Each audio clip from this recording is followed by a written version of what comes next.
Irmãos,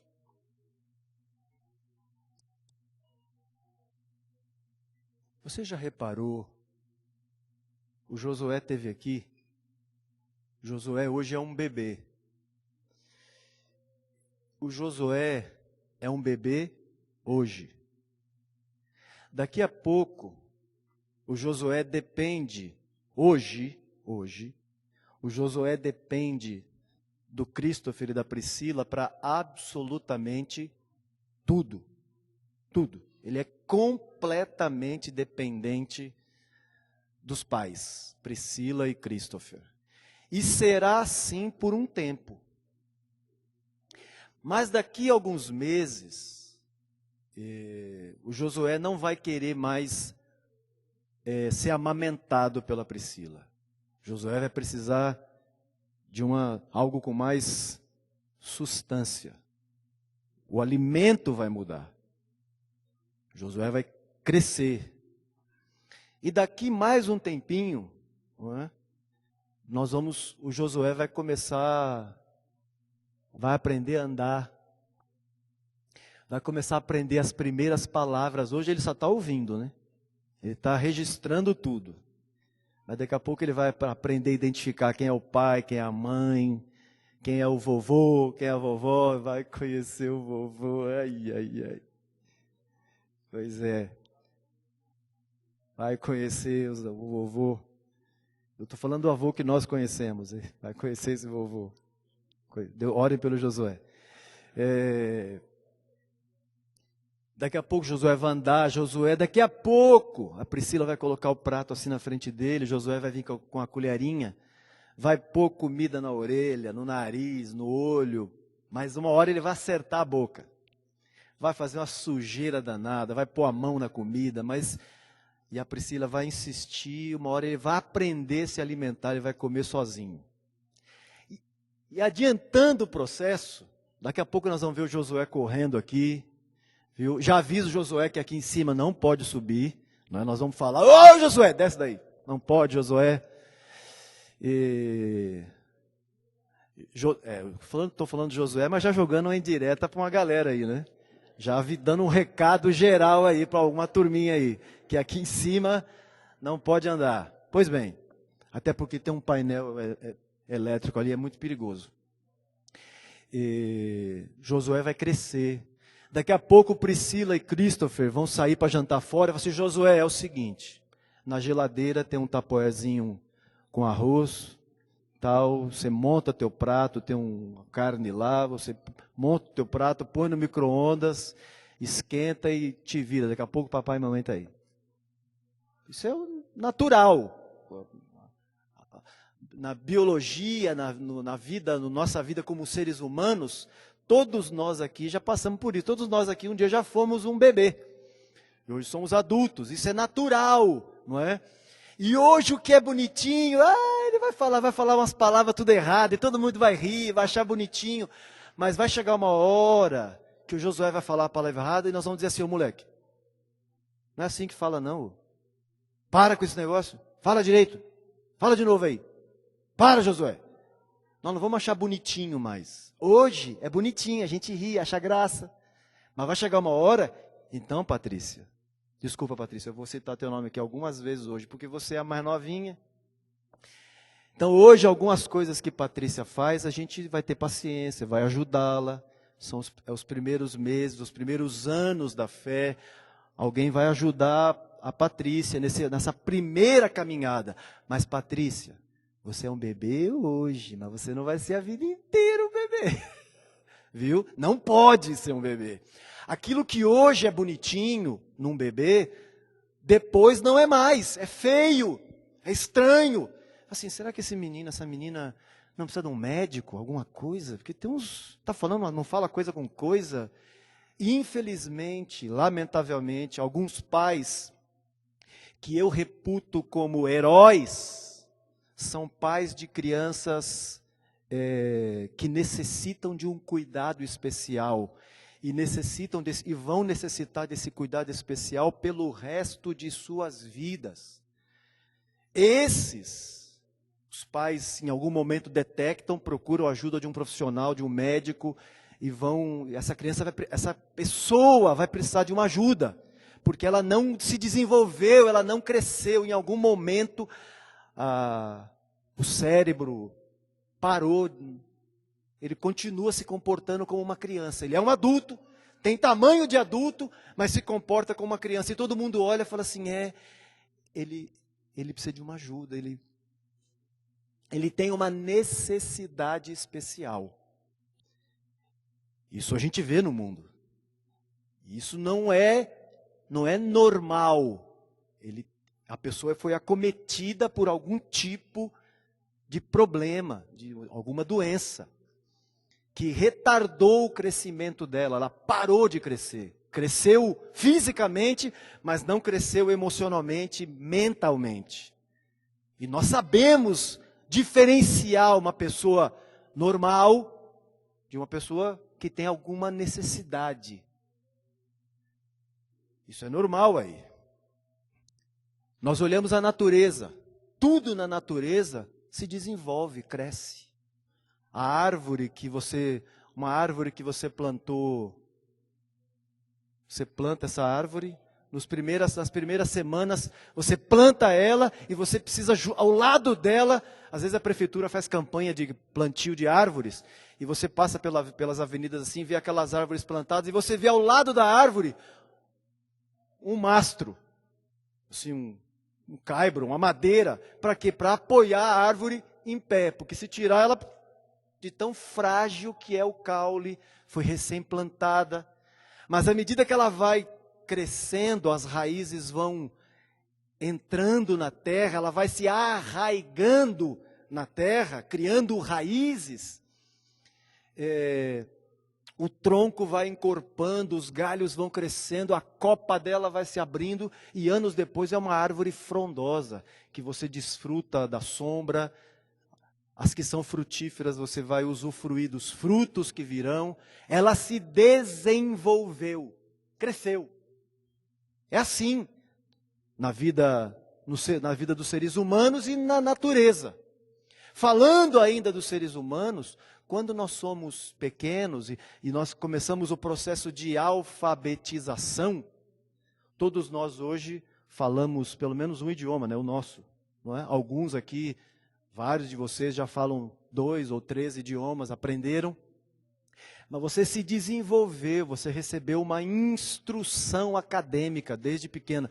Graças a Deus pelos pais que assumiram heroicamente e com coragem, não é, a tarefa de instruir academicamente, pedagogicamente os filhos em casa, e o estão fazendo, preparando-os aí para um futuro, para uma universidade.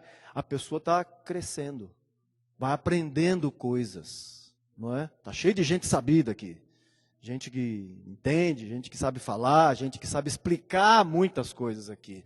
Você foi se desenvolvendo, não é? E cada vez mais no nosso país o número infelizmente ainda há pessoas que não sabem ler e escrever no nosso país, mas já esse número vem, ao longo dos anos, veio diminuindo, não é? Porque pessoas foram recebendo essa instrução, ou seja, é mais um processo de desenvolvimento. Irmãos, quando nós olhamos, e isso é natural, isso é um processo natural, acontece naturalmente. Por que na igreja, quando alguém se converte, por exemplo, como a Patrícia, imagina, a Patrícia hoje, a gente fala com ela, ela sorri, fica constrangida, tal. Há textos que nós vamos ler aqui que a Patrícia vai ler hoje pela primeira vez. Mas ao longo dos anos da vida dela, caminhando com Jesus, ela vai ver esses textos muitas vezes. Hoje talvez seja a primeira vez que ela vai ver alguns deles. Mas o conhecimento que a Patrícia tem, o Espírito Santo habita na Patrícia. O Espírito de Cristo já está na Patrícia e ela o recebeu no dia em que ela foi batizada, ela foi unida a Cristo, ela recebeu o Espírito de Cristo, ele vive nela. Mas à medida que o tempo for passando, 6 meses, 1 ano, 2, 3, nós não podemos chegar aqui, conversar com a Patrícia e a Patrícia, sabe aquele texto assim? Não, naquilo que Jesus falou assim, não. Uai, Patrícia, o que aconteceu com você? Por que que na igreja, pensa comigo, por que na igreja nós não admitimos, a gente acha estranho, em algum momento, a pessoa nem se tornou adulta ainda, os pais já detectam que há algum problema com aquela criança, ela não está se desenvolvendo, e os pais já, ué, o que está acontecendo? Porque tudo que tem vida, se desenvolve, cresce. Por que ele não está se desenvolvendo? E por que que na igreja? Por que na igreja? Principalmente nos dias que vivemos hoje, isso foi menos, foi muito menor há anos atrás. Mas hoje, nós não nos incomodamos com gente que vem para a igreja, que entrega a vida a Cristo, se batiza, passa a fazer parte da igreja, da família de Deus, entram, aí vem 1 ano, 2, 3, 4, 5, e essa pessoa não cresce. Não manifesta a vida de Cristo. Não se desenvolve. Não amadurece. Os frutos naturais da vida de Cristo não aparecem. E nós reputamos isso como normal. Ano após ano. O que era para ser natural, os frutos virem, a evidência de que o Espírito de Cristo está ali, vive ali, não aparece, e nós simplesmente não nos incomodamos, e a vida segue. Vocês entendem o que eu estou falando? Vocês veem o que eu estou falando? Percebem isso? Irmãos, o que está errado? Quem está errado? Nós estamos errados. Isso, irmãos, há uma necessidade de mudança nisso. Meu irmão, se você cresceu, se você entregou tua vida a Jesus, o chamado que um dia Jesus fez para você, e que você disse sim a Ele, isso tem que ter sido um momento na tua vida de um start. Teve um início, uma partida. Você não pode, passado todos esses anos, ser a mesma pessoa. Ter o mesmo conhecimento de Cristo, a mesma intimidade com Jesus que você tinha há 5, 10 anos atrás. O mesmo fruto que você evidenciou lá, não pode ser o mesmo fruto hoje. Quando nós dissemos que isso que Railda está fazendo, essa decisão que ela tomou de ajudar esses irmãos lá, de ir para essa missão, está cada vez mais incomum. Irmãos, infelizmente, isso é uma verdade. Cada vez menos, esses dias, a igreja está interessada assim, eis-me aqui, Senhor. Eu quero ir, eu quero fazer. O que tem para fazer? Irmãos, o que tem para fazer aí? Pastores, o que tem para fazer? Eu quero fazer. Esses dias, um garoto, eu não vou citar o nome para não constrangê-lo, mas alguns vão saber de quem eu estou falando. Esses dias um garoto me procurou e falou assim, eu estou dizendo isso, não é porque ele me procurou a mim, não, podia ter procurado qualquer um dos outros pastores. Mas no caso, como ele está mais perto de mim, está lá na região onde eu estou, ele me procurou e falou assim, rapaz, eu queria estar mais com você. Eu achei que ele estava brincando no começo, não é? Ele falou assim, não, gostaria de estar mais com você, de ir fazer onde você for, eu queria ir com você. Eu fiquei tão surpreso com o pedido dele, eu tive que explicar para você, olha querido, seria um prazer tê-lo ao meu lado, mas eu acho que simplesmente a questão da logística, eu acho que vai ser difícil, eu posso até em algum momento levar você para algum lugar que eu for e tal. Na verdade, eu fiquei constrangido com o pedido que ele me fez. Por quê? Aí depois ele me explicou melhor ainda, e ficou mais sério o pedido dele. Ele falou, João, na verdade, João, quero dizer uma coisa para você, eu quero ser um pastor. É mesmo? É. Eu quero ser um pastor, por isso que eu quero estar perto de você, para saber como que é a vida de um pastor. Irmãos, infelizmente, não é todo dia que você ouve um pedido desse. Não é todo dia. E está ficando cada vez menos comum. Isso. E por isso que eu fiquei muito feliz. Porque não é todo dia que alguém chega para você e diz isso. Eu me lembro, irmãos, porque isso aconteceu algo parecido comigo. Eu me converti em 79. No ano de 1980, eu estava na Igreja Batista, aqui da Helena Maria. Terceira Igreja Batista em Osasco, aqui na Helena Maria. Eu me lembro que foi um sábado e domingo, foram 2 missionários da Jocum ministrar lá na Igreja Batista. Um deles se chamava Jimmy, pastor Jimmy, ele era missionário lá no Amazonas. Foi ele e um outro missionário que ficou até hospedado em nossa casa, onde Sandra e eu morávamos. Nós hospedamos ele sábado e domingo. E no domingo à noite, o pastor Jimmy ministrou, em 1980, eu tinha 18 anos, já com 19 anos.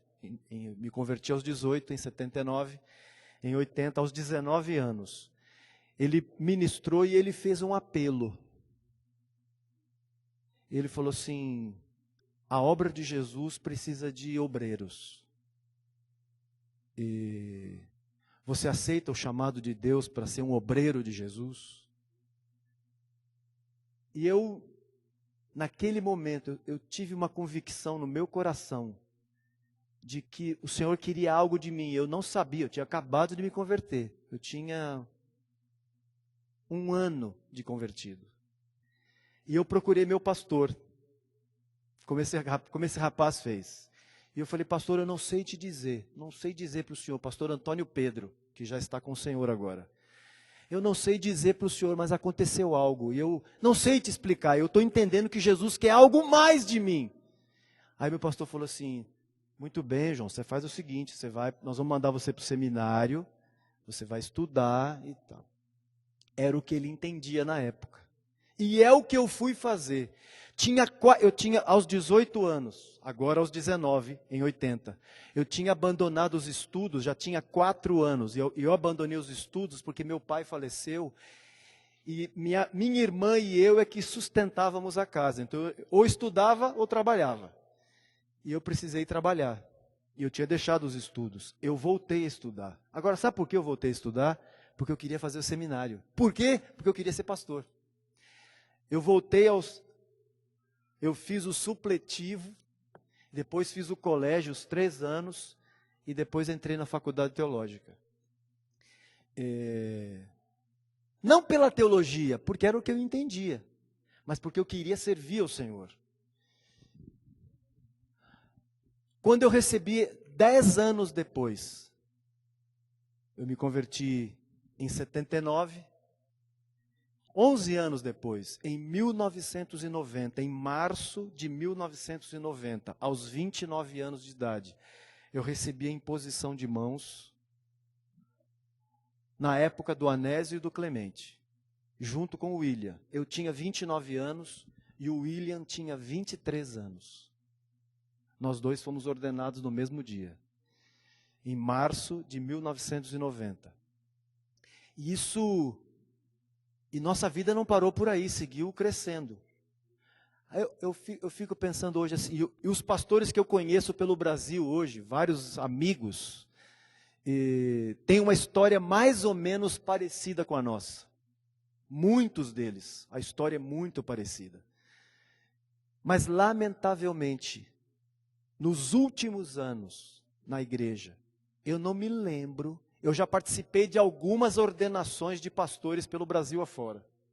Mas eu não me lembro de estar numa cidade onde nós íamos impor as mãos sobre um jovem com 20 e poucos anos de idade para o ministério. Eu não me lembro de impor as mãos num jovem com 23 anos. Não me lembro.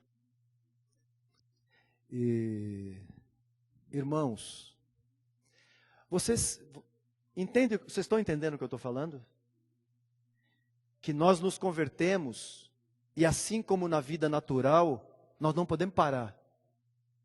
Nós não podemos ficar, se nós notamos a diferença em alguém que parou de crescer, humanamente falando, por que nós não percebemos alguém que parou de crescer, espiritualmente falando? Que cresceu e parou. Não evolui mais. Nós sabemos que Jesus está ali, mas não se percebe a vida de Cristo. E ele está completamente acomodado a isso.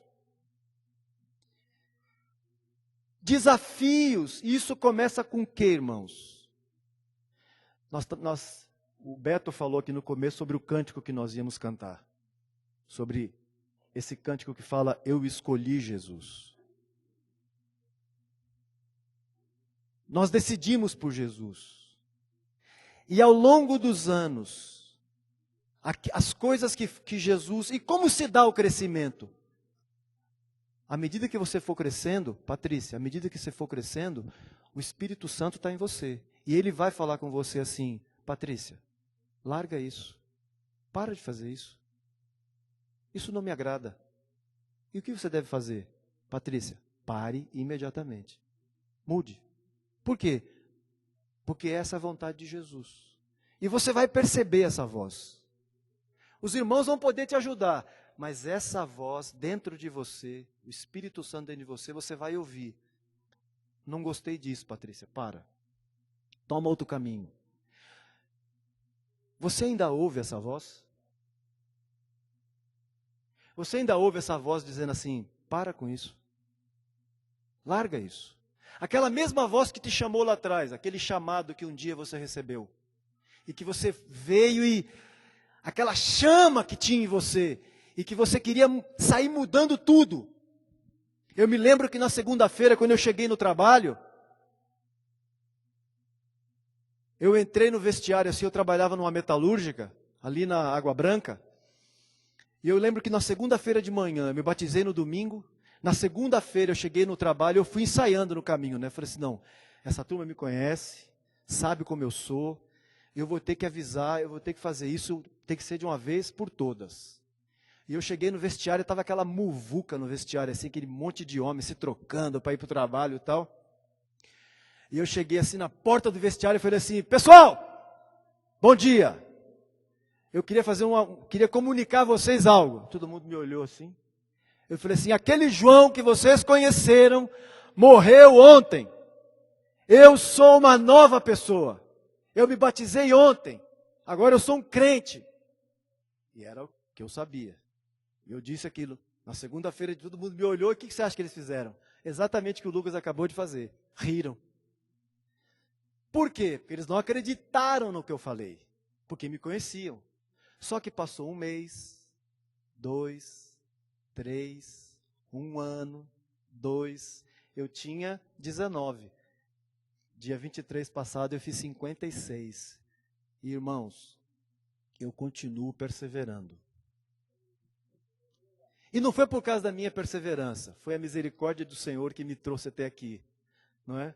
Como diz o irmão lá, o Paulo César, ainda que eu tenha buscado a perseverança, não foi por causa da perseverança que eu cheguei até aqui, foi porque Jesus me guardou até aqui.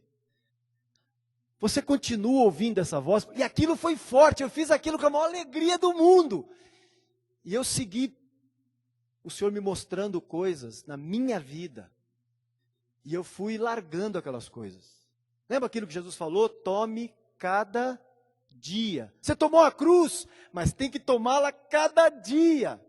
E aquela voz vai dizer para você, para. Isso que você faz, isso que você diz, larga isso. Para com isso. Eu sempre gostei de futebol. Sempre. Principalmente de jogar futebol. Eu sempre gostei de torcer, mas de jogar muito mais. E os que me conhecem sabem como eu era intenso com futebol. E eu jogava no time da empresa. E eu sempre, como jogava no time, jogava futebol, sempre saía palavrão. E como todo mundo, eu também falava palavrão. E eu me lembro que um dia eu estava jogando no time da empresa. E jogando com o time assim, no meio do jogo eu larguei um palavrão. Mas eu senti algo que eu nunca tinha sentido na minha vida. Eu senti nojo. Eu fiquei com vontade de largar, de sair do campo naquela hora e ir embora chorar. Eu falei assim, mas por que eu senti isso? Antes não me incomodava. Eu sempre falei palavrão enquanto jogava bola. Mas por que eu falei agora e me incomodei? Sabe por quê? Porque o Espírito de Cristo estava em mim. E Ele disse para mim, você não vai falar mais isso. E sabe o que aconteceu? Eu não falei mais. Mas tive que me afastar daquela gente. Não teve jeito, eu não tinha como estar ali jogando junto com eles. Eu saí dali. Tem alguns anos que o Senhor começou a falar comigo sobre essa coisa de torcer por um time de futebol. E os que me conhecem aqui sabem disso, como eu gostava disso. E um dia, aquilo já vinha me incomodando. E o dia definitivo para mim assim, falei, chega. Eu estava num telefonema falando com o Cláudio Lísias, que está de volta a São Paulo. Cláudio está aí? Ah, claro. A Ayla está ali, esposa dele. Estão de volta a São Paulo. Welcome. É bem-vindo. Voltaram para São Paulo. Depois de uma passada missionária pelo Rio de Janeiro, e abençoaram muitos irmãos ali, estão de volta Cláudio e Ayla. Eu estava ao telefone com o Cláudio. E o Cláudio disse algo que ele não sabe o que ele disse. Ele estava me falando assim, enquanto eu conversava com ele, ele falou assim, João, eu tomei uma decisão. Eu não vou deixar mais, eu não permito mais que nada mexa com as minhas emoções que não seja Jesus. Quando ele falou aquilo, foi como uma lança atravessando minha alma. Quantas vezes, e os que me conhecem sabem disso, quantas vezes eu me entristeci porque meu time perdeu? Quantas vezes? Quantas vezes eu fiquei feliz porque ele ganhou? E quantas eu fiquei triste? Então, eu dependia de uma coisa para ficar feliz ou triste. Até o dia que Jesus falou assim, larga esse negócio. Na verdade, ele já vinha falando há algum tempo, eu é que não dava ouvido. Eu me lembro, e vocês se lembram também, tem alguns anos, nós estávamos, acho que o William estava nesse retiro, numa cidade do interior da Bahia, depois da ilha de Itaparica, Caixa Prego. Você estava lá, William? O William estava. Daí nós descobrimos por que fala assim, lá no Caixa Prego, nós fomos até esse lugar. É um vilarejo que fica depois da ilha de Itaparica, lá em Salvador. O lugar se chama Caixa Prego. E nós estávamos num retiro de pastores lá. Não era um retiro não tinha gente nova convertida ali. Só tinha adultos ali. Supostamente. E ali a primeira vez, há alguns anos atrás, eu não lembro exatamente que ano, 2007, 2006, por aí, 2008, alguma coisa aí, por aí. O Senhor nos falou a primeira vez sobre o perigo das coisas lícitas. Sabe aquelas liberdades que você e eu temos? E que nos permitimos continuar com elas? Elas em si mesmo não são pecado, nós seguimos com elas. E o Senhor nos falou a primeira vez sobre isso ali. Foi a partir daí que essa coisa de time de futebol, de torcer para um time de futebol, começou o Senhor falar forte comigo. E foi uma coisa lícita que eu decidi abandonar. Irmão, sabe de uma coisa? Não me faz falta. E sabe o que aconteceu depois disso? Eu comecei a ouvir melhor. Comecei a prestar. Quando você abandona coisas lícitas que te tomam tempo, você passa a ouvir melhor essa voz. Mas você só vai ouvir se você larga aquilo que é lícito, que você sabe que está tomando tempo. É como erva daninha. Já viu erva daninha? Você tem uma planta no seu jardim. E de quando em quando você tem que ir no jardim, ou mesmo num vaso de planta. Às vezes nascem umas ervinhas em volta da planta, e que você tem que ir lá com a mão e tirar. Esses dias, há um tempo atrás, a Sandra estava vendo um programa onde o cara estava ensinando sobre botânica, uma coisa assim. E ele estava falando que a erva daninha é tão danada que algumas delas se parecem uma plantinha. E elas são malandras, ele usou essa expressão, né? Elas ficam ali do lado da planta e você olha, pensa que é uma plantinha. E não é, você tem que ir lá e arrancar. Porque o que ela está fazendo ali? Ela está roubando nutrientes que são da planta verdadeira, da planta que você está cultivando. Você não está cultivando a erva daninha. E você tem que ir lá, identificar ela e tirar. Irmãos, quanta erva daninha está na nossa vida? E que nós não identificamos. E que só servem para uma coisa: roubar os nutrientes da tua vida espiritual.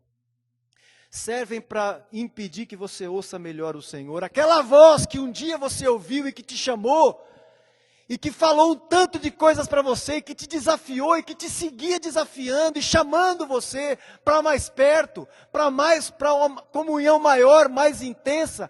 Você tem dificuldade para ouvir agora.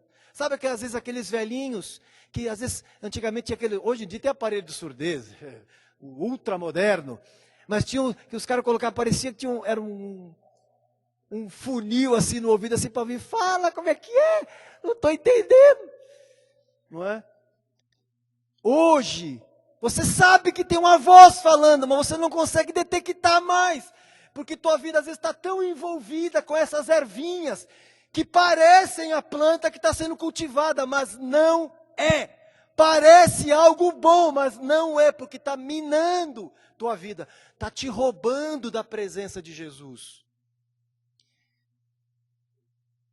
A oração que um irmão fez: Senhor, afasta de mim tudo aquilo que me afasta de Ti. É uma decisão dura, hein? Vá diante de Deus e pergunte: Senhor, o que é erva daninha na minha vida?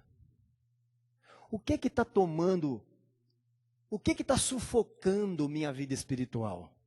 Por que eu não estou conseguindo te ouvir melhor, Senhor? Por que minha atitude, por que minha resposta a Ti não tem sido a mesma que eu dei há anos atrás? Porque hoje eu dou tanto trabalho para que o Senhor mude algo. Os irmãos falam, um fala, outro fala, e demora para mudar. É como o leme do Titanic, né, que proporcional ao navio era pequeno, o leme era grande, mas proporcional a ele era pequeno, e por isso ele teve tanta dificuldade para se desviar do iceberg. Alguns de nós têm a vida para mudar algumas coisas, demora, os irmãos, um irmão fala, outro fala, e aquela dificuldade. Como tem sido cada vez mais incomum no meio da igreja, aquela coisa assim: querido, obrigado pelo que você falou. Obrigado. Muito obrigado por isso, por você ter me ajudado, por você ter me corrigido. Cada vez mais incomum. Não, isso é o que você está dizendo. Não. Cada vez mais incomum. Pastor é sempre assim, é tudo do jeito deles. Vocês falam isso porque vocês estão aí na frente, e vocês querem que tudo seja feito do jeito de vocês. São donos da igreja, só querem mandar. Que dificuldade. Dificuldade para ouvir. Vá diante do Senhor, meu irmão, e pergunte ao Senhor o que na tua vida está sendo erva daninha, está te roubando de Jesus. Está minando tua vida espiritual. E comece a tomar decisões. Comece a pôr fora da tua vida aquilo que você sabe que só está tomando o teu tempo, não está te levando absolutamente a lugar nenhum, mas você continua com elas. Tanta coisa tenho feito para o meu próprio prazer. São coisas que nos dão prazer, mas não agradam o Senhor. Você está disposto a abandoná-las? Vá diante de Deus, e cada um aqui sabe o que é. Vá diante de Deus, vá para sua casa, entra no quarto lá e fala assim: Senhor, estou aqui, papel e caneta. Senhor, fala comigo. O Quais são as coisas lícitas na minha vida que eu preciso abandonar, que estão me roubando de ti? E tomar a decisão e dizer, eu vou mudar isso. Em nome de Jesus. Não é da tua força não, não estou falando de fazer nada no braço não. É na dependência do Senhor. Abra com irmãos que estão perto de você e fala, me ajudem nisso.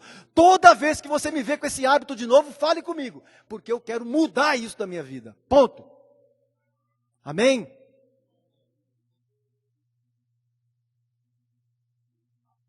Olha o que diz esses textos da Escritura, se não concordam com isso que nós estamos falando aqui. João capítulo 15. João 15, versículo 15.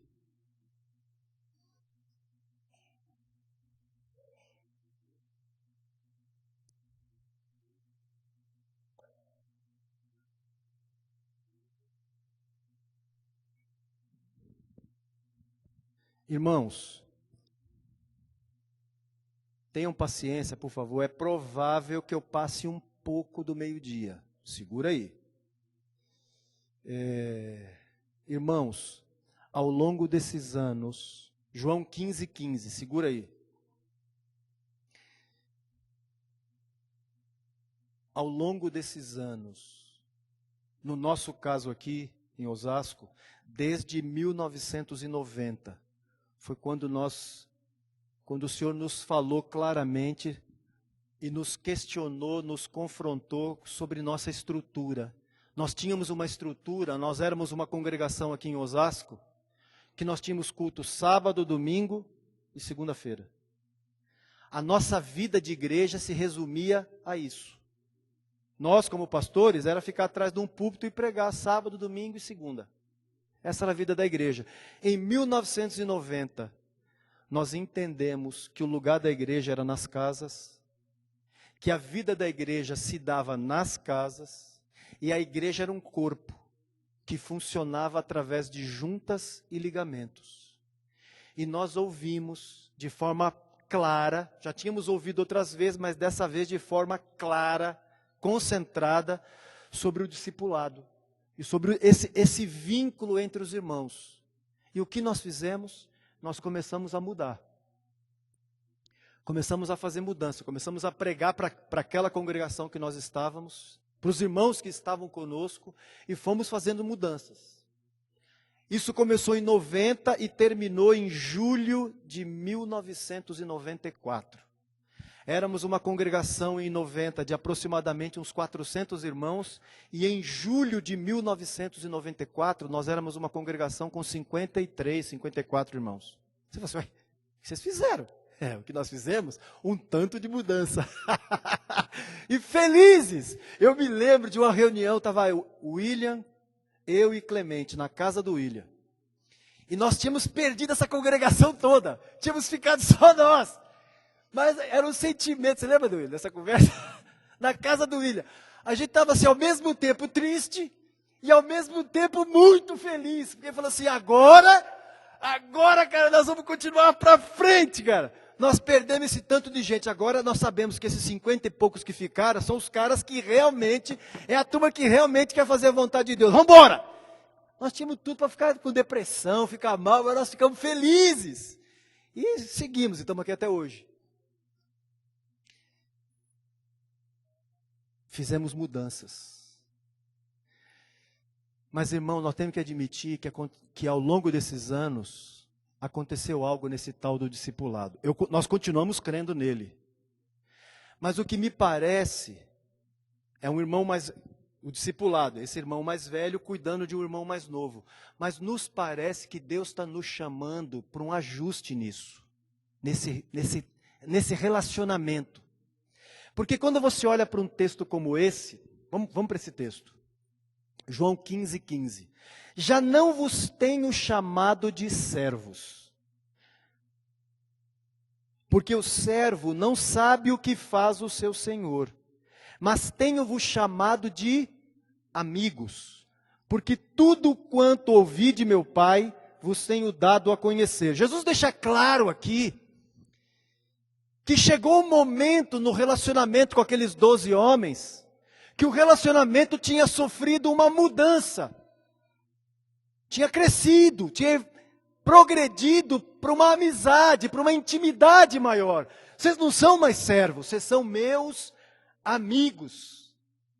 Irmãos, eu estava agora, semana passada, eu passei uma semana com os irmãos ali em Montes Claros, no norte de Minas Gerais.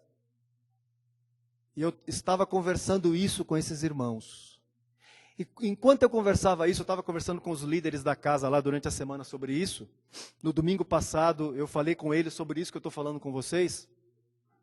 Enquanto eu estava falando com os líderes, um irmão, um dos líderes mais antigos lá, Aldério, ele usou uma expressão que ele falou assim: João, o discipulado então tem que ser como o discípulo ao lado.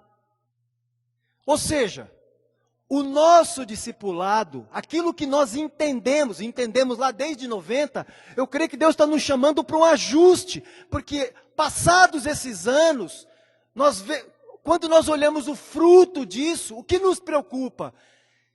Que nós deveríamos ter ao nosso lado obreiros, e o que está acontecendo é que nós estamos vendo ao nosso lado pessoas que continuam crianças, não cresceram. Às vezes eu me sinto, junto com meus companheiros, eu me sinto assim que eu estou num jardim de infância. Ou como aquelas enfermeiras de berçário. Então, um chora, enfia uma madeira, outro fez cocô, tem que trocar fralda, o outro tem que dar um remédio para a febre, tem que sair socorrendo todo mundo. Por quê? Porque todos dependem, assim como Josué, todos dependem completamente de nós. Não ganharam vida própria. Entendam o que eu quero dizer com vida própria. Não é independência, mas é saber para que Deus me chamou. Meu irmão, o chamado que um dia Jesus fez a você, Jesus não chamou você para ser um bebezinho pro resto da vida. Patrícia, Jesus não te chamou, Patrícia, para você ser uma eterna criança. Agora você é uma criança, é um bebê, espiritualmente. Mas Jesus te chamou para ser uma obreira. Para você fazer a obra dele. Você não precisa ser pastora não, Patrícia. Não entra nessa moda não. Você vai crescer. O que é ser uma obreira de Jesus? Aonde você estiver. Você manifestar a vida de Cristo. Você pode dizer, mas eu não conheço muita coisa. Mas você pode falar para os teus parentes, para os teus colegas de trabalho, se você estuda na escola, daquilo que Jesus fez na sua vida. Dizer que o Espírito Santo vai usar você. Jesus te chamou para isso.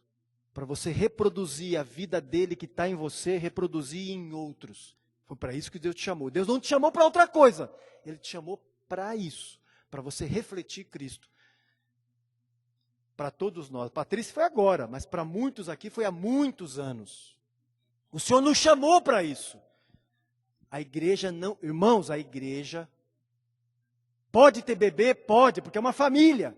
Mas a igreja não pode ter só bebê. A igreja tem que ter adolescentes, tem que ter jovens, tem que ter velhos, tem que ter anciãos. A igreja tem que ter, porque é uma família. E uma família tem o vovô, tem o papai, mamãe, vovó, titio, os primos. É uma família. Tem gente de tudo quanto é idade na família. Assim é a igreja. E a família, a cada encontro da família, você fala assim, nossa, como você cresceu. Não é? Você já viu quando você encontra a família, um membro da família que faz muito tempo que você não vê? Você fala, uau, como essa menina está grande. Na igreja, deveria ser a mesma coisa. Nós deveríamos encontrar os irmãos e falar assim, William, você viu o que aquele menino disse? Rapaz, o cara cresceu. Que vida de Deus, cara. Você viu que ele está ouvindo o Senhor. Você viu a disposição que ele teve para mudar nisso. Ele cresceu. É um homem, é uma mulher. Ama Deus. Quer fazer a vontade de Deus.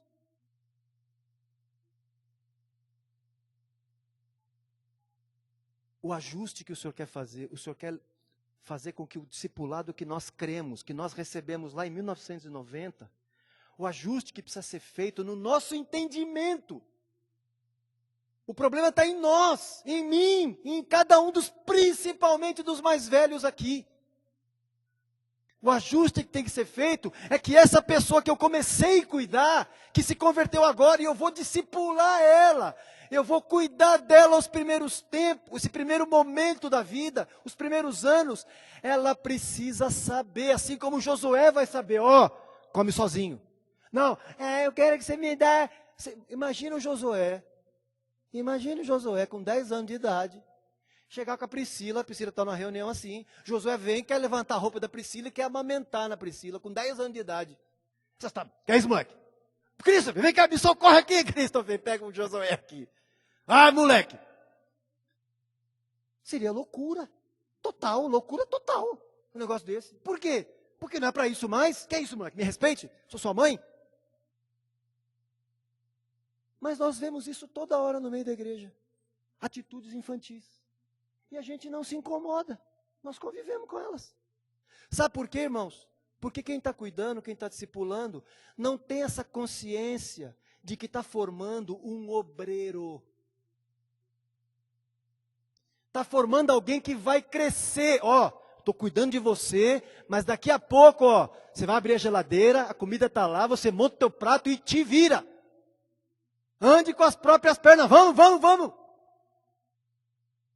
Há algumas cidades que nós conhecemos, que os pastores não têm companheiros. Montes Claros é essa cidade que eu tenho junto com o Carlos Cardoso, o Carlos Cardoso original. Não aquele Carlos Cardoso. O nosso Carlos Cardoso, o que vive em Timóteo hoje. Carlos Cardoso e eu temos ajudado esses irmãos lá em Montes Claros.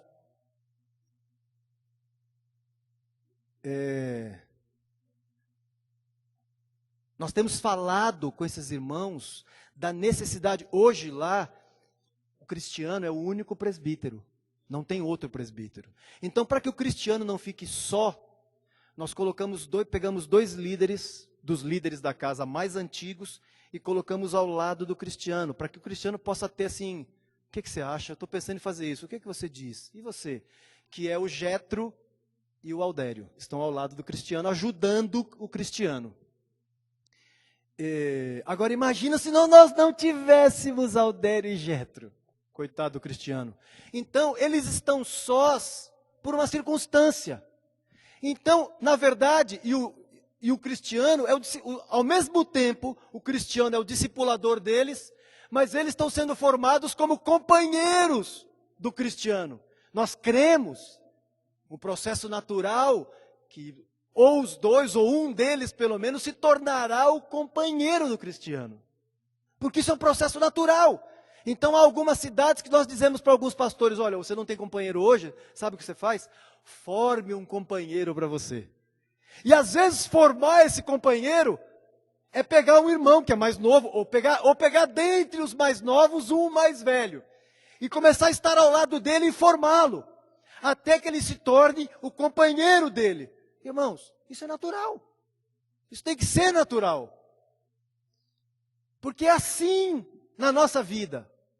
E por que na igreja nós deixamos passar todo o tempo e aquela pessoa continua como uma criança? Ela não sabe andar com as próprias pernas. E entendam o que eu digo andar com as próprias pernas. Ela não vai ser uma pessoa independente, porque ela vai ver você consultar os irmãos. Ela vai ver seu exemplo. Ela vai ver que você, antes de tomar uma decisão, você ora. Você busca os irmãos e ela vai aprender. É isso que eu tenho que fazer. Ela vai ver algumas vezes que você vai ser corrigido e a reação que você teve. Assim, o dia que eu for corrigido, eu quero ter a mesma reação que ele teve. É um processo natural. Irmãos, o discipulado nós temos que formar obreiros. Nós temos que colocar essa pessoa num processo de crescimento que culmina no envio, em se tornar amigos e não servos mais. Não é mais o meu discípulozinho. O discipulado tem que chegar um momento em que eu viro para o lado e diga assim, o que você acha? Qual é a tua opinião sobre isso? O que você tem para me dizer? Eu estou formando alguém que eu vou enviar. A Railda está indo para o norte do Brasil. Eu quero dizer para os irmãos, nós não temos preocupação nenhuma com aquilo que Railda vai pregar lá. Nós sabemos que a Railda vai pregar lá. Porque ao longo desses anos de convivência com essa irmã entre nós, a gente viu o crescimento.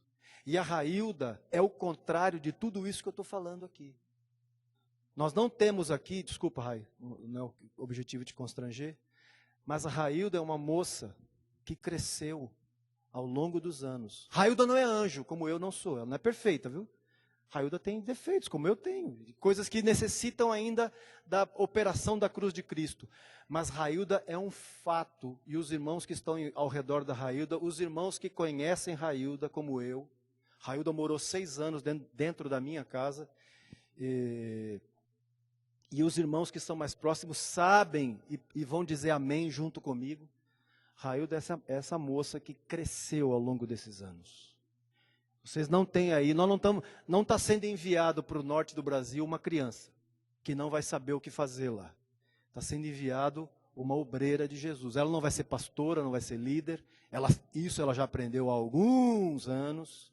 Ela sabe o lugarzinho dela. Mas ela sabe também que ela faz parte do sacerdócio real, da nação santa, do povo de propriedade exclusiva de Deus, que foi chamado para anunciar as virtudes daquele que a chamou das trevas para a luz, para a sua maravilhosa luz. O discipulado tem que formar isso, tem que ter esse momento. Lucas, capítulo 6, versículo 40. Lucas, vocês estão entendendo o que eu estou falando? Amém?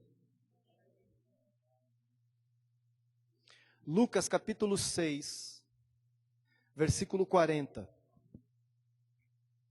Eu vou ler o 39 também, mas eu quero ler primeiro, propositadamente, eu quero ler o 40 primeiro.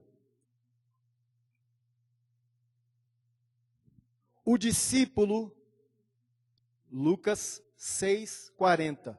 O discípulo não está acima do seu mestre.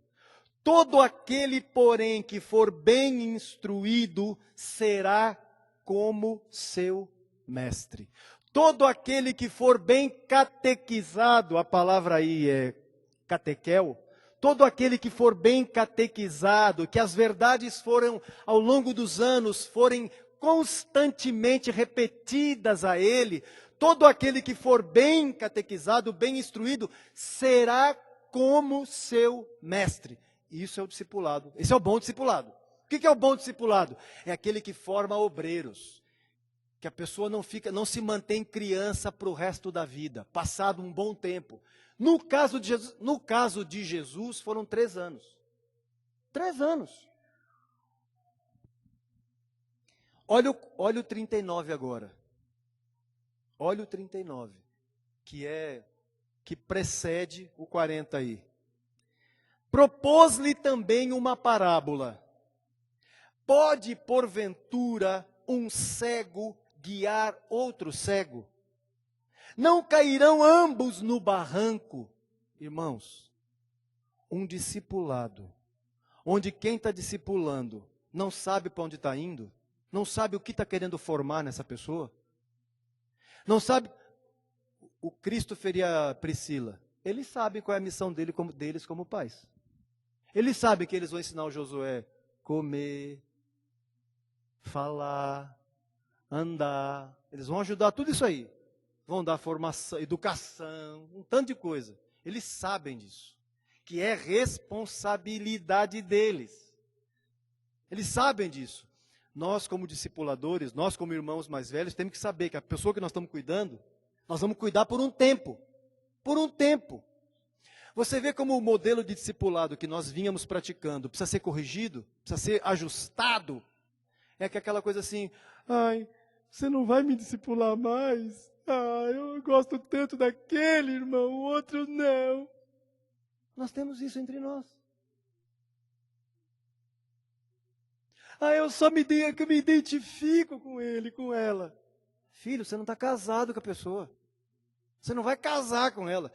Irmãos, a única pessoa com quem eu vou viver o restante dos meus dias é com a Sandra, graças a Deus. Eu estou dizendo graças a Deus. Isso mesmo. É a única pessoa com quem eu vou com ela até a morte. Eu estou com esses amigos aqui há muitos anos.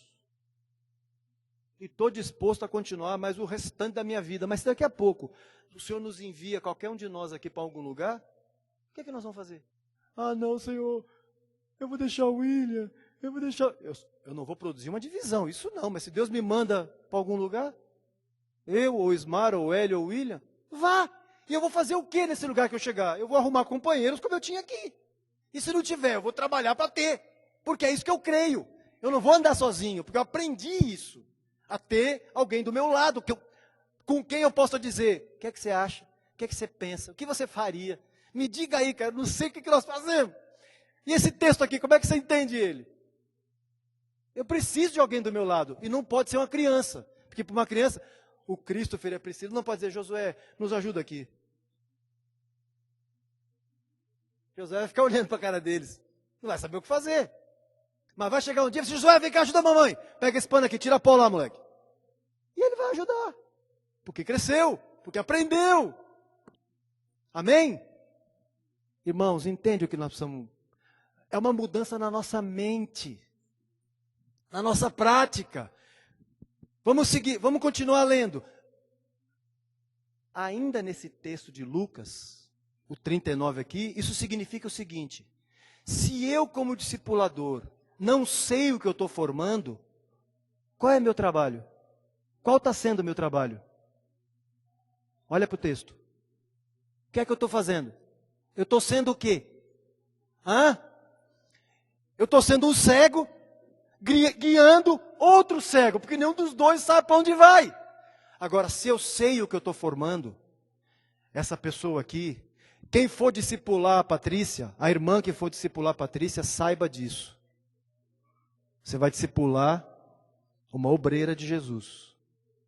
Alguém que vai dar fruto para Jesus. Então cuida bem. Você vai ensinar as coisas, as verdades de Jesus para ela. Mas saiba-se, Patrícia. Vamos lá. E aí, como é que foi, Patrícia? Pregou, como é que foi? O que a pessoa disse? Você orou, Patrícia? Você leu aquele texto? É assim. Ele vai crescer. Amém? Para que nós não sejamos cego, guiando o cego. Mas que a gente possa instruir bem, para que ele seja como nós. 1 Coríntios 13, 11. Eu vou ler alguns textos agora, com vocês. 1 Coríntios 13, 11.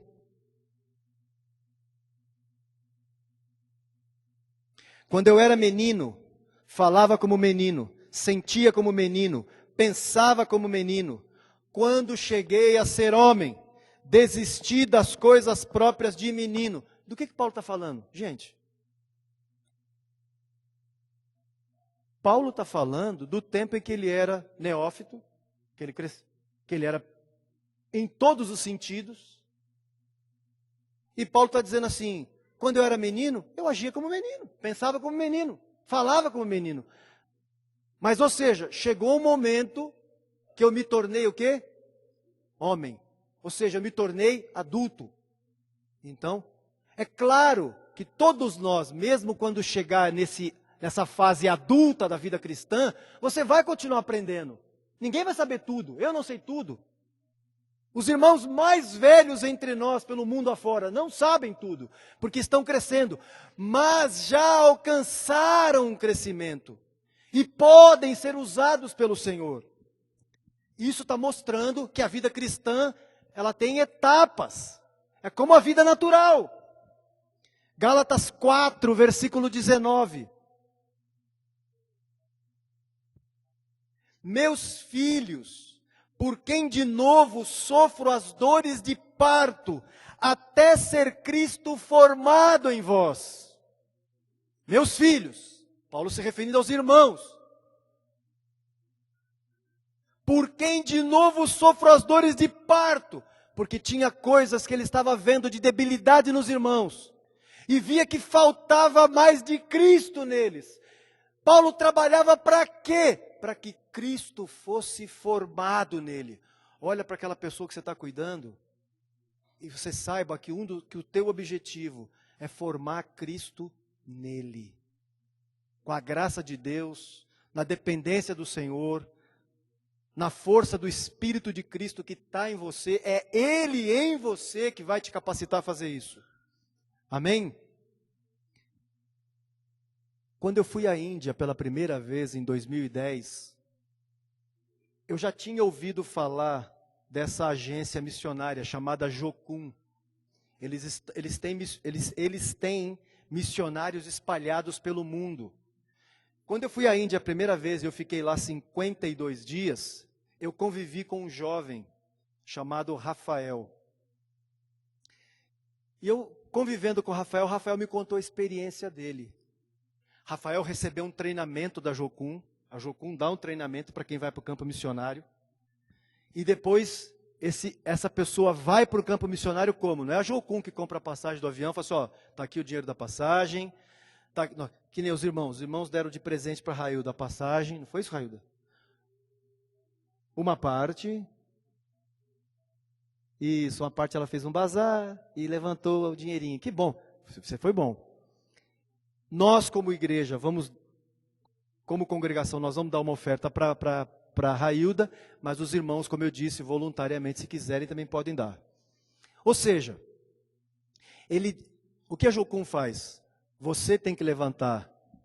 E esse levantar cara, eu quero ir para a China. E Deus me chamou para lá. Cara, você pode me ajudar? E os caras fizeram isso. E foi assim que ele foi para a Índia. Ele falou, João, quando eu cheguei aqui na Índia, a única palavra que eu conhecia em inglês era water. Pelo menos sede ele não ia passar, né? Ele sabia pedir. Ou para os americanos, water. Yeah. É uma questão de sotaque, não é? Pois bem, eu só sabia falar água em inglês. E quando ele chegou lá, ele tinha que se manter lá. Rafael chegou na Índia com 18 anos. Ele passou 6 anos na Índia. 5 sem voltar para casa para ver o papai e a mamãe. Chegou lá com 18. Quando eu encontrei com ele lá, ele estava nesses 5 anos. E já tinha muito tempo que ele estava ali. E você sabe o que a Jocum fez com ele? Não falou assim, olha, está aqui todo mês um saláriozinho para você se manter, para você comprar o arroz, feijão. Não é? Arroz tem muito, feijão é difícil de achar. Está aqui para você se manter, para você pagar o aluguel da sua casinha. Não. O sustento dele lá, mês a mês, ele tinha que levantar como? Buscar os amigos, parentes, para mandar uma ofertinha para ele. Um mandar 10, outro mandar 20, outro manda 50, para manter ele lá. A Jocum, ele falou assim, não, João, a Jocum não sustenta nenhum missionário. É mesmo? Não tem esse negócio. O que a gente faz? Eles falam o seguinte, você vai orar e Deus vai sustentar você. Deus chamou você? Então Ele vai sustentar você. Simples assim. Irmãos, nós faríamos isso? Nós não temos feito isso. Mas sabe de uma coisa? Não está completamente errado isso. Porque sabe o que o Rafael aprendeu? Ele aprendeu a orar. E pedir, Senhor, está acabando o arroz. Senhor, não tenho dinheiro do aluguel esse mês. Senhor, vai vencer meu visto, o que eu faço para renovar? E sabe o que Deus fez? Deus tem mantido, e o Rafael está lá. Ele está agora no Brasil, ele é lá de Rondônia, ele está de férias do Brasil, e ele está num trabalho agora na divisa da Índia com o Nepal, trabalhando lá. De quando em quando ele manda uns relatórios para mim. Então, nós faríamos o que a Jocum faz, de largar o cara lá e falar, Deus te abençoe? Nós não faríamos. Mas dizer que está errado o que a Jocum faz, eu não posso dizer. Porque ensinou essa gente a depender de Deus. Irmãos, o nosso discipulado tem que produzir isso. É muita coisa assim. Pega a Bíblia, quarta-feira à noite, vou lá para Adalto, e aí o que é que você tem para ensinar para mim? E se não tiver, e se passar uma quarta-feira, o Adalto não ligar para ele, fui abandonado, ninguém liga para mim, meu discipulado, estou sem discipulador. O Rafael ficou 6 anos lá, sem discipulador. Não, o discipulador principal estava com ele. E ele aprendeu a depender do Senhor. Irmãos, eu continuo crendo, porque está na Escritura, sobre junta e ligamento. Mas nós precisamos fazer um ajuste urgente. Nós precisamos mudar nosso jeito de cuidar das pessoas, de ajudá-las nos primeiros anos. Nós temos que de quando em quando lembrá-las. Olha, você é um obreiro de Jesus. Jesus vai usar você. Você tem que aprender, você precisa disso. Eu vou orar com você, mas você precisa buscar a Deus. Jesus está falando, você vai aprender a ouvir a voz de Deus. Assim. Efésios 4, do versículo 13 ao 16. Até que todos cheguemos à unidade da fé e do pleno conhecimento do Filho de Deus. Olha os superlativos.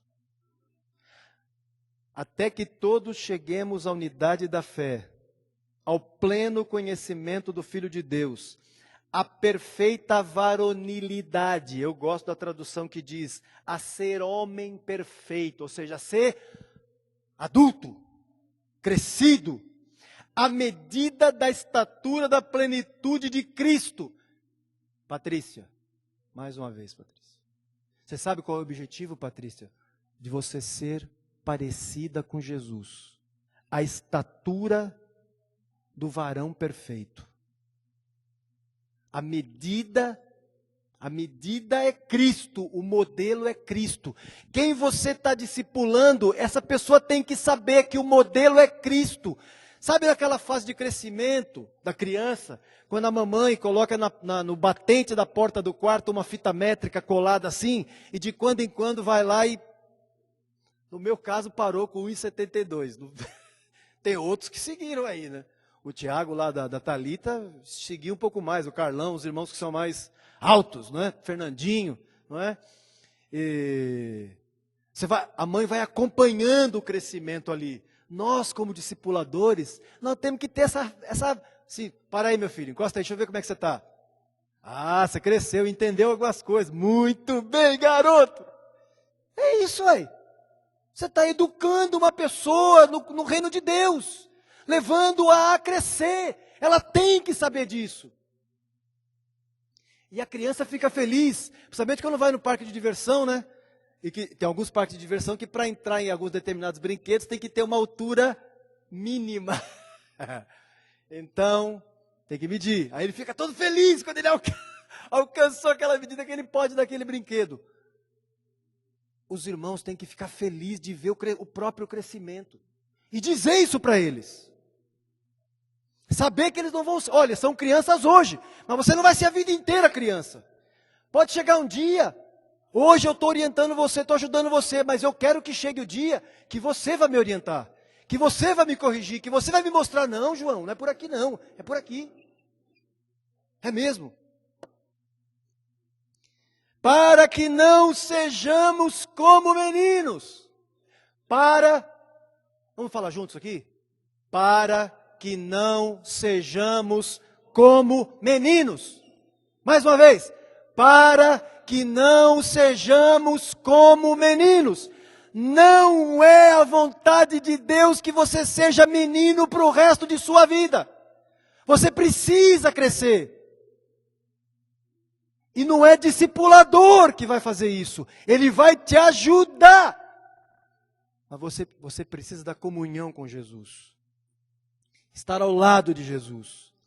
Para que não sejamos como meninos, agitados de um lado para outro e levados ao redor por todo o vento de doutrina.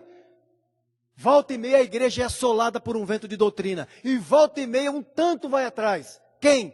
Meninos. Meninos. Estão ouvindo uma verdade por anos. E chega alguém que nunca viram em suas vidas, diz algo diferente. Oh! Descobri, agora eu entendi, e vai embora. Contrário a tudo o que a Escritura diz. Quem faz isso? Meninos. Agitados de um lado para o outro, e levados ao redor por todo o vento de doutrina. Pela artimanha dos homens, são seduzidos pelas artimanhas dos homens. Pela maneira astuciosa com que induzem ao erro. Mas seguindo a verdade em amor, cresçamos em tudo naquele que é o cabeça, Cristo, de quem todo o corpo bem ajustado e consolidado, pelo auxílio de toda a junta, segundo a justa cooperação de cada parte, efetua o seu próprio aumento para a edificação de si mesmo. A cooperação dos membros, um ajudando o outro, ligado ao outro, mas objetivando o quê? Crescimento, maturidade, deixar de ser menino. Filipenses capítulo 2, versículos 12 e 13. Assim, pois, Filipenses 2, 12 e 13. Filipenses 2, 12 e 13, sorry. Aos 56 anos, fazer o quê? Assim, pois, amados meus, como sempre obedecestes, não só na minha presença, porém muito mais agora na minha ausência. Paulo não estava lá mais. E os irmãos falaram assim, ai, o que será de nós? Paulo não está aqui mais. Paulo estava preso. Desenvolvei a vossa salvação com temor e tremor, porque é Deus, não é na força de vocês, é Deus quem efetua em vós tanto o querer como realizar, segundo a sua boa vontade. Vocês podem e devem desenvolver a salvação. Paulo não estava lá mais. Paulo cuidou de Timóteo por um tempo, mas em algum momento da vida, Paulo foi preso. Timóteo ficou em Éfeso, cuidando da igreja. Paulo não estava lá mais com ele, não tinha mais o dia do encontro do discipulado. Paulo não foi visitá-lo mais. E o que Timóteo fez? Continuou fazendo o que aprendeu com Paulo. Ele não morreu, ele não se desesperou, porque ele aprendeu. Ele cresceu. Era um obreiro, fazia parte da equipe de apóstolos de Paulo, que o ajudavam. Filipenses 4:9. O que também aprendestes, e recebestes, e ouvistes, e vistes em mim, isso praticai, e o Deus da paz será convosco. Tem que chegar uma hora no discipulado que você vai virar para aquela pessoa que está, para o discípulo ao lado. Você tem que dizer para ele, o que também aprendestes, e recebestes, e ouvistes, e vistes em mim. Portanto, seja exemplo. Dê bom testemunho para essa turma que você está cuidando. Não dê nota fora. Dê bom testemunho, para que você possa dizer, o que você aprendeu, recebeu e ouviu e viu em mim, pratique isso. Deus te abençoe. Vai! O discipulado tem que chegar uma hora que tem que dizer, vai. Eu fui enviado e você também vai agora. E a amizade? Você continua meu amigo. Agora chegou a hora de você ir. Irmãos, ao longo dos anos na igreja, a gente teve que seguir garimpando com a graça de Deus, com a misericórdia de Deus, e Ele sempre como um pai provedor, nos proveu, irmãos, para nos ajudarem como pastores. Graças a Deus por esses homens, que hoje nos ajudam no cuidado das igrejas que estão nas casas. Por esses fiéis varões do Senhor. Mas eu pergunto, não tinha que ter mais? Não tinha que ter mais meninos como esse, que aos 15 anos, 15 anos, disse, João, eu quero estar perto de você, eu quero ser um pastor, eu quero aprender como é que é ser um pastor, eu quero andar com você. Oh Jesus, que bênção. Mas não tinha que ter mais, perguntando para mim, para o Hélio, para o William, para o Smart, para o Nilson, mais gente assim. Nós não tínhamos que ter mais obreiros. O que é que tem para fazer? Sabe quando você chega dia de mudança? Você vai ajudar alguém a fazer a mudança. Tem serviço que não acaba mais, né? Você chega lá e você, o que é que tem para fazer aí? Irmãos, despertem. Homens, Principalmente vocês, homens. Isso vale para as minhas queridas irmãs. Mas principalmente vocês, homens. É hora de ouvir o chamado novamente que Jesus fez a você.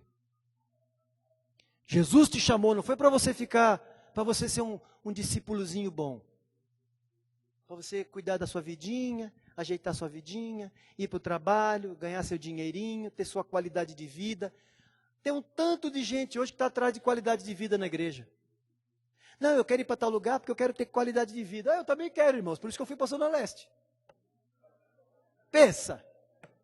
Deus. Pensa na qualidade. Pensa. Aquela região ali do Aricanduva. Pensa na qualidade de vida. Entendeu? Na igreja primitiva, sabe como é que se dava as mudanças de qualidade de vida? A turma tinha o mesmo problema, né?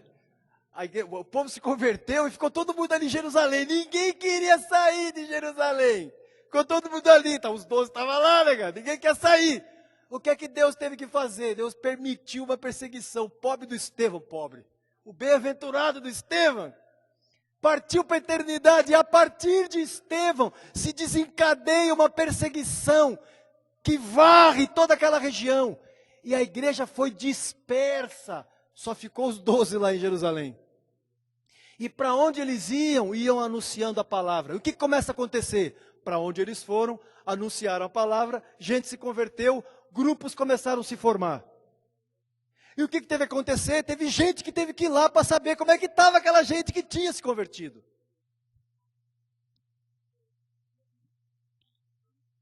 Processo natural. Processo natural.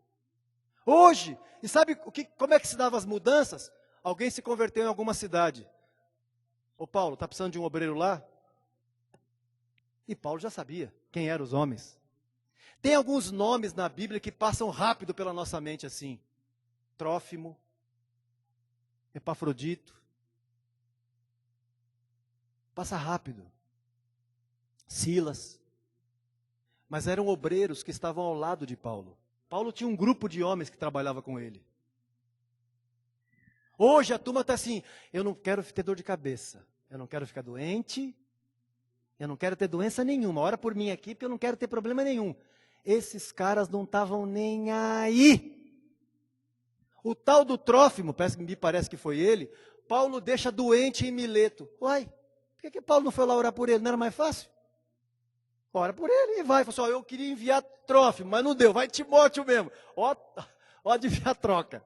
Não dá para ir Trófimo, não vai. Pronto. Aliás, Epafrodito. Mas ele deixa ele doente. Hoje, a igreja quer qualidade de vida. Não quer nem ter dor de cabeça. Meu irmão está com dor de cabeça. Você faz o seguinte, tem um remedinho. Você pega, engole ele, acabou, resolve rapidinho. A turma, não, dor de cabeça, não quero ter dor na perna, não quero ter... Esses caras não estavam nem aí, esses caras morreram na obra de Deus. Morreram ali. E a turma hoje não quer ficar doente, mano. A igreja hoje nem doente quer ficar zerinho para poder desfrutar desse mundo. Porque se ficar doente, como é que vai desfrutar? Então a qualidade de vida daquela época, as mudanças que se davam, era por causa da obra de Deus, porque alguém tinha se convertido em alguma cidade, e precisava alguém ir lá, assistir aqueles irmãos. Ia lá, e às vezes tinha que ir lá para morar, não era só ir lá passear, passar um fim de semana com os irmãos. Era passar meses, anos com aqueles irmãos, ajudá-los. Parece, tudo indica, meus irmãos, que nós vamos ter ordenação nos próximos meses de um jovem no Brasil. Não sei quantos de vocês conhecem Felipe, que morava lá em Itapema, marido da Sui, pai do Noah e do Pietro. Felipe era um líder de grupo da Igreja na Casa, em Itapema. Pensa. Eu só não trocaria Zona Leste por Itapema, mas, cara, porque Zona Leste é melhor. Mas morar em Itapema, qualquer lugar da cidade que você vai, a praia está ali, ó. Felipe morava aí.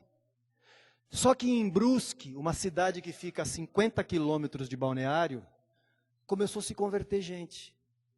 E toda semana, irmãos iam para lá para ajudar aqueles que tinham se convertido, a cuidar deles, a reunir com eles, a tomar ceia com eles, a instruí-los na palavra. E esse grupo foi crescendo. Chegou um dia que os pastores Irineu e Tarcísio decidiram, olha irmãos, não dá mais para a gente ficar remediando, indo toda semana, um irmão fica lá na sexta-noite.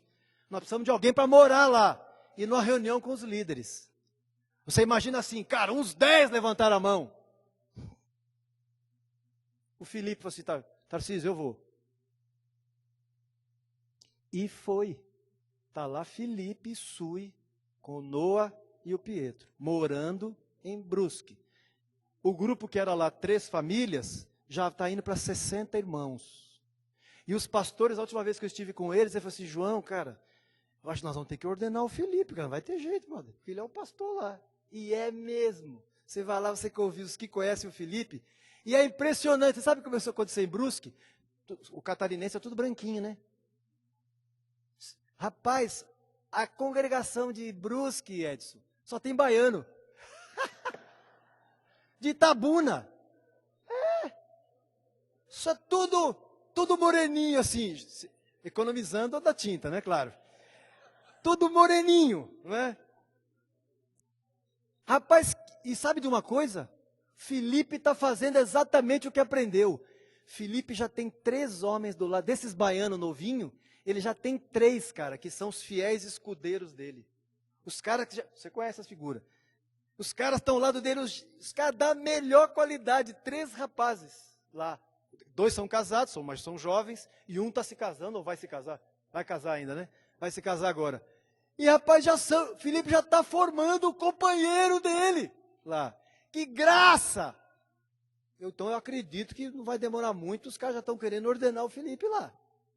Já estão incomodados por causa do fruto, não é? E que bênção, irmãos. Vamos orar para que o Senhor traga de volta isso à igreja. Vamos orar para que o Senhor levante obreiros, para que os homens entre nós se incomodem. Eu não quero que você vá para casa hoje, homem, e fique tranquilo. Fique mal. Fique muito mal. E eu falo assim, Senhor, eu estou convertido há 10 anos.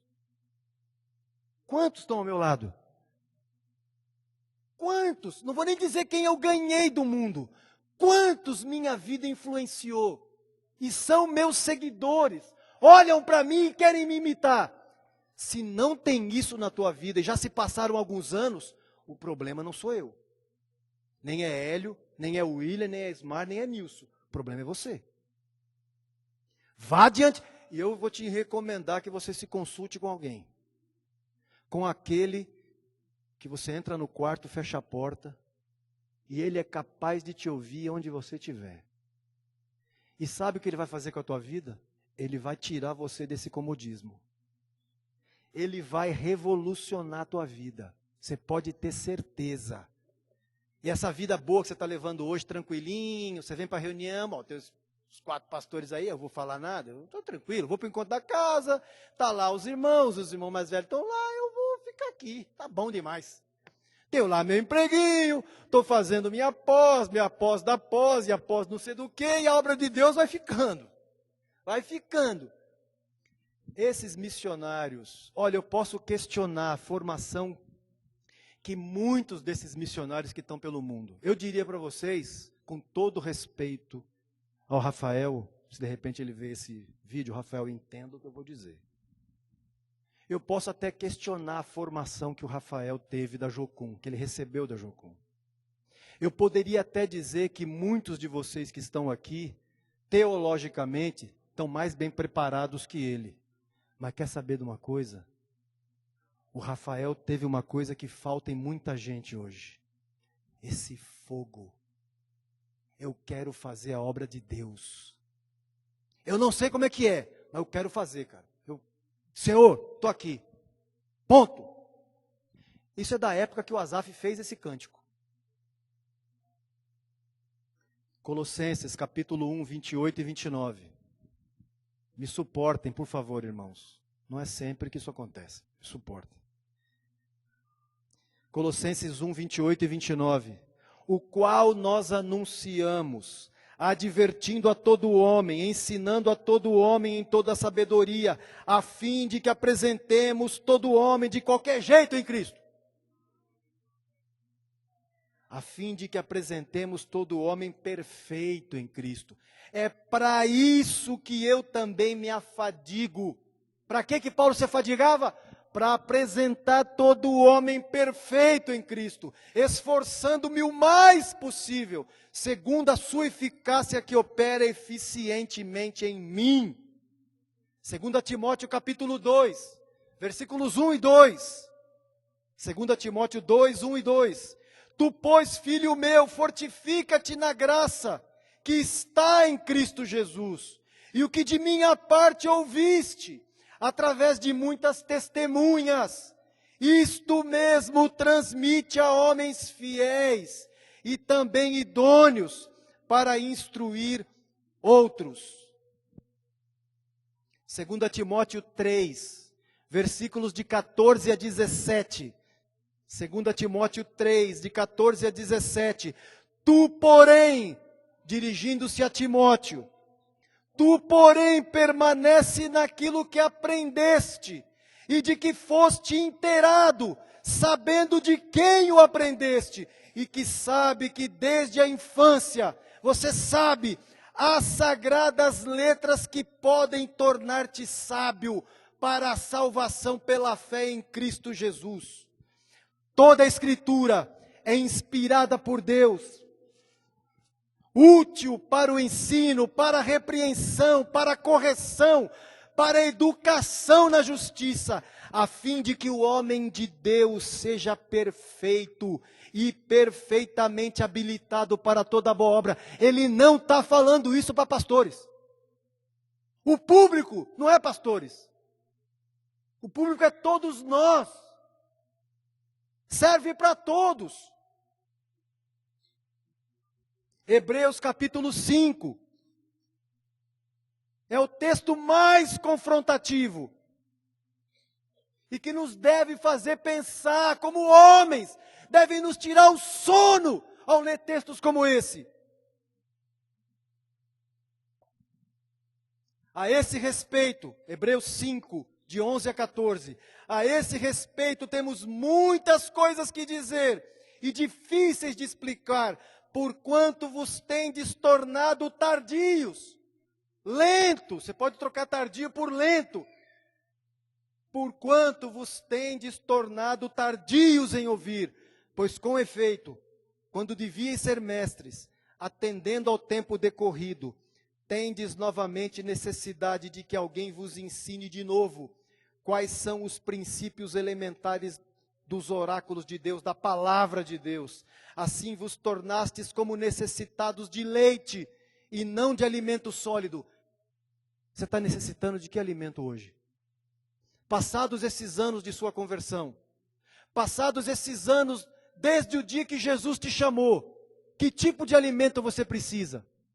Nós não toleraríamos que o Josué daqui 10 anos continue amamentando, a Priscila amamentando ele. E por que nós toleramos na igreja? Por que nós permitimos no meio da igreja?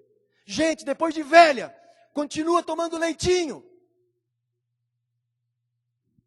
Continua enrolada com os mesmos problemas lá do início da conversão.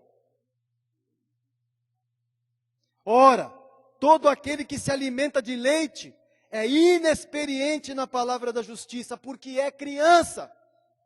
Mas o alimento sólido é para os adultos, para aqueles que pela prática têm as suas faculdades exercitadas para discernir não somente o bem, mas também o mal. O que me faz seguir uma falsa doutrina? A ausência de discernimento. Eu não sei discernir o certo do errado, a verdade do erro. Eu sigo qualquer doutrina que aparecer. Um homem adulto. A igreja passou por um último vento desse. Aí ele sopra ainda um pouco aí. Passou recentemente por isso. Como eu fiquei feliz de ouvir de alguns irmãos assim. continuo crendo nas mesmas coisas. Não mudou nada. Isso mostra que cresceu.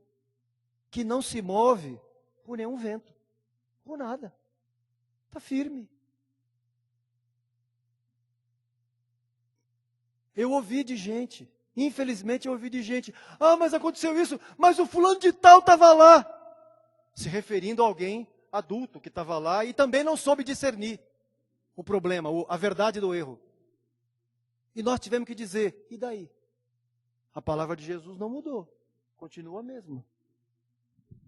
1 Pedro 2,2: desejai ardentemente como crianças recém-nascidas, o genuíno leite espiritual, é verdade, para que por ele vos seja dado crescimento para a salvação. Crescimento. Deus te chamou para crescer, para dar frutos, para que a vida de Cristo que está em você se manifeste. Eu quero mandar um recado, um amoroso recado, aos irmãos que se reúnem ali no Ipiranga. Curtam bastante o Rogério. Desfrutem da companhia dele. Porque é muito provável que em algum momento o Rogério mude de bairro. Esteja aqui nessa região que está morando aqui pertinho. Que o Rogério vai ajudar irmãos aqui. Então, os homens aí do Ipiranga, fique esperto, hein? Porque qualquer hora dessa, o Rogério será sequestrado dali. Vai ser tirado dali. Não sabemos quando, mas não vai demorar muito não, viu? Então já vai, agiliza o processo.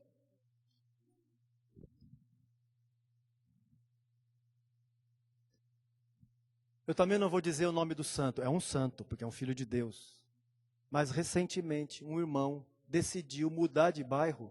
Ele é um irmão que ajuda na liderança de uma casa. Mas ele decidiu mudar de bairro para ficar perto dos irmãos. Porque ele poderia assistir melhor os irmãos. E infelizmente, eu me admirei. Infelizmente. Por quê?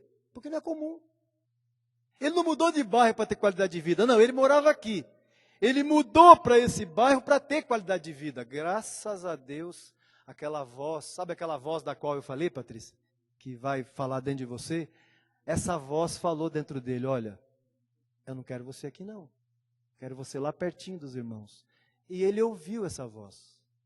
E ele, o que ele fez? Ele está voltando. E ainda foi me consultar para ver o que eu achava. Senhor, que bom, graças a Deus, faça isso mesmo. Nós tínhamos que ter mais isso. João, eu quero mudar de bairro. Eu quero mudar de bairro. Eu não estou atrás de bairro que não tenha segurança, não. Não estou aqui. Por isso que essa é outra razão pela qual eu mudei para a Zona Leste, que eu não estava preocupado com segurança. Não é?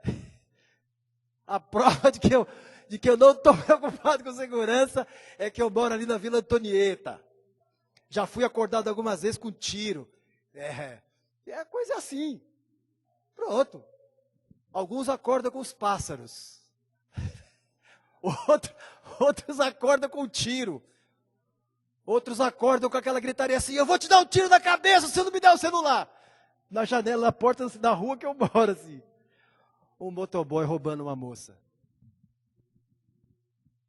E por favor, irmãos, e foi mole ir para a Zona Leste. Foi mole, tranquilo, viu? O Senhor quer nos mover, vocês creem nisso? Que o Senhor quer fazer essa mudança no nosso meio? Amém? O que é que nós fazemos com textos como esse? Estando sempre preparados para responder a todo aquele que vos pedir razão da esperança que há em vós. Você está preparado hoje para responder a qualquer um que te pedir razão da esperança que há em você? Antes, 1 Pedro 3,15, 2 Pedro 3,18, antes, crescei na graça e no conhecimento de nosso Senhor e Salvador Jesus Cristo. Colossenses 2,7 fala assim, nele radicados e edificados. Nele em Cristo, estar nele, viver para ele, ter raízes nele, construído nele. Romanos 13, 14, mas revestivos do Senhor Jesus Cristo. Meu irmão, o que é ser um obreiro de Jesus? O que é ouvir essa voz? É se revestir de Cristo. O que é largar? É, Senhor, mostra na minha vida, Senhor, o que é erva daninha. Senhor, mostra o que está me tomando tempo. Jovens, você quer saber o que está te tomando tempo? Quando vocês estão juntos, qual é o maior volume do conteúdo da conversa? Quem está em primeiro lugar no campeonato? Que filme que está em cartaz no shopping?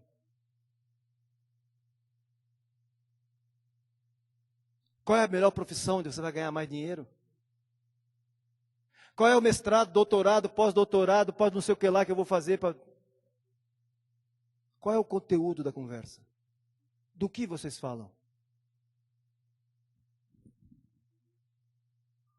Eu quero me casar porque eu não aguento mais. Não, eu quero me casar porque eu quero constituir família para Deus. Eu não quero me casar para satisfazer meus apetites sexuais. Eu não quero me casar mais porque eu não aguento me contaminar tanto na internet. Agora eu vou resolver esse problema. Não vai. Não vai. Você vai criar um inferno na vida dessa mulher que você vai casar. Porque você vai trocar ela por outra coisa. Por alguém que está numa tela. Mas você se casar, porque eu quero servir ao Senhor, e eu quero casar com uma mulher que quer servir ao Senhor. Quando eu recebi esse apelo desse pastor da Jocum, eu já conhecia a Sandra. Eu a conheci na Igreja Batista. Tinha 15 aninhos de idade, Sandrinha. E eu já estava de olho nela. Mas eu fiz uma pergunta para ela. Eu perguntei para ela assim: você estaria disposta, por causa de Jesus, a ir para qualquer lugar? A fazer qualquer coisa por causa de Jesus? O homem com quem você vai se casar, você o acompanharia se ele fizesse isso? Ela disse: sim, eu faria.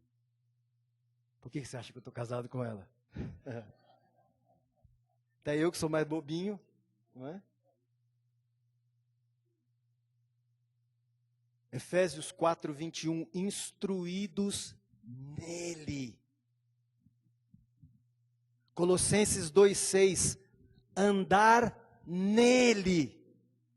1 João 2, 6, permanecer nele. Amém, meus irmãos? Irmãos, é 12:35, me perdoem. Mas isso me incomodava e queimava dentro de mim. Volto a dizer, eu continuo crendo nesse relacionamento chamado discipulado. Mas eu quero fazer minha agora novamente as palavras do Aldério, lá de Montes Claros. Mas eu estou entendendo agora que o discipulado é um discípulo ao lado. Ele é o meu futuro companheiro. É o obreiro. Amém? Hoje, Christopher e Priscila cuidam do Josué. No caso deles não vai dar tempo. Eu acho o caso do meu Tiago talvez dê. Sandra e eu cuidamos do Tiago até ele chegar agora, aos 33 anos. Você viu o tamanho da criança, né? Pois bem.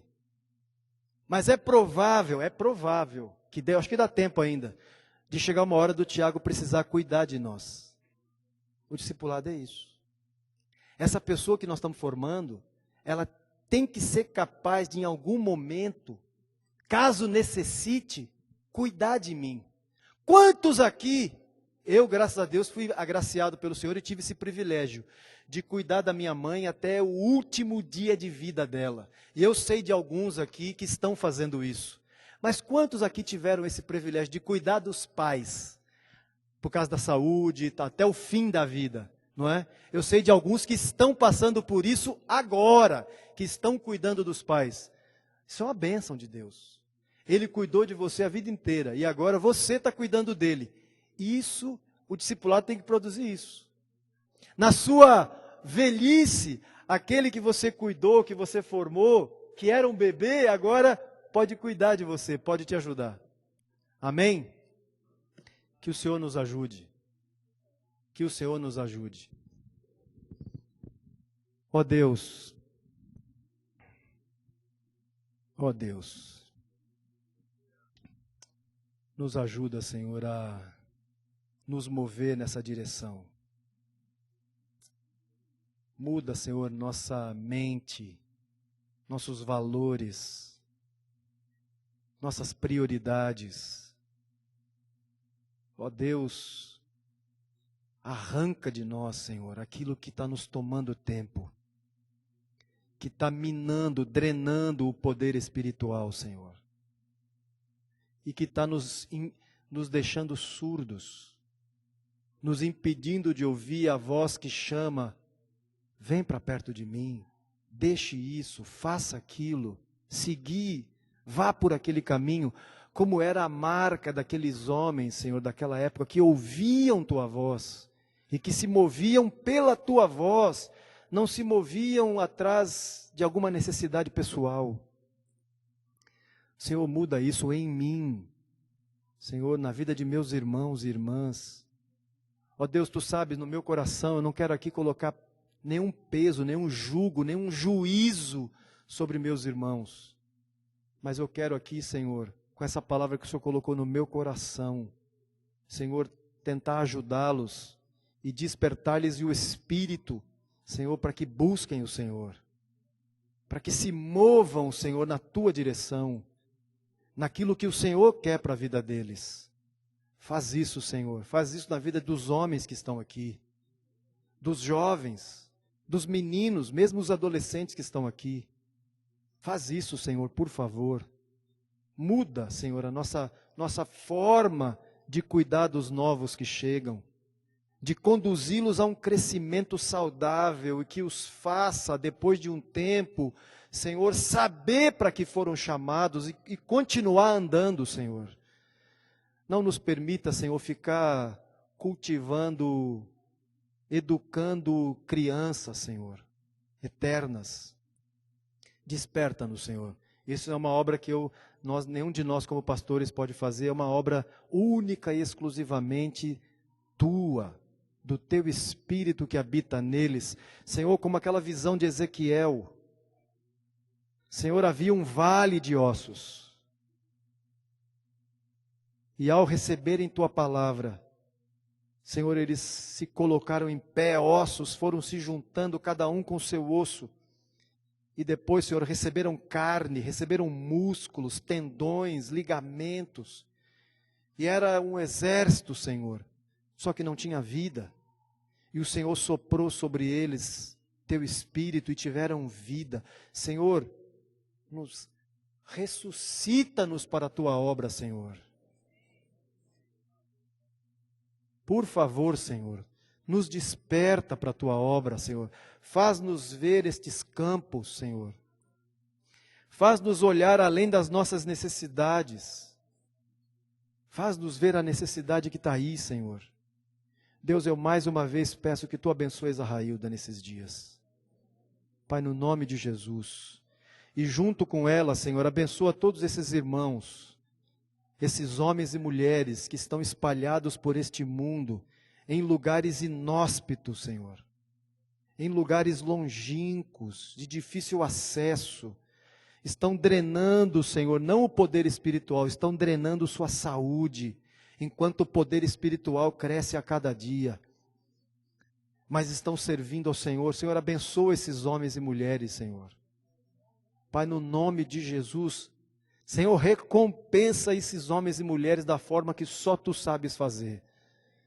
Enquanto isso, Senhor, nos desperta aqui onde nós estamos, no bairro que vivemos, no lugar onde trabalhamos, aonde estudamos.